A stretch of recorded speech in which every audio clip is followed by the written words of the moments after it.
পাকিস্তানের জাতির জনক মোহাম্মদ আলী জিন্নাহর ৭৬তম মৃত্যুবার্ষিকী রাজধানীর জাতীয় প্রেস ক্লাবে পালন করা হয়েছে। সেই অনুষ্ঠান নিয়ে উঠেছে প্রশ্ন, ফুঁসে উঠেছে আমজনতা, সামাজিক মাধ্যমে ছুটছেন নানান প্রশ্ন। মোহাম্মদ আলী জিন্নাহর এই মৃত্যুবার্ষিকী পালন করা নিয়ে ঘৃণা প্রকাশ করেছেন অভিনেতা খায়রুল বাশার।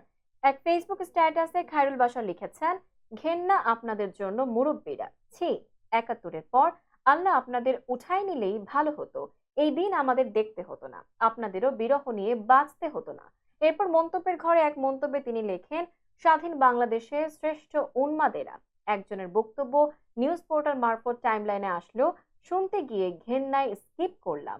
পূর্ব বাংলা বলে চালিয়ে যাচ্ছে, বাংলাদেশ নামটা মুখে নিতেও তার কষ্ট হচ্ছে, বিস্ময়। এই বুড়াদের সাথে কিছু তরুণরাও আছে।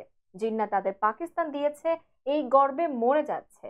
এদের জায়গা দিবে পাকিস্তান, আল্লাহ তাদের পাকিস্তান চলে যাওয়ার পথ করে দিক, এই দোয়া করি।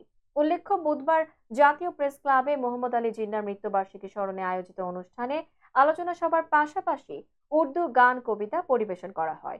অনুষ্ঠানে প্রধান অতিথি হিসেবে ঢাকায় নিযুক্ত পাকিস্তানের deputy high commissioner Kamran Dhangal উপস্থিত ছিলেন।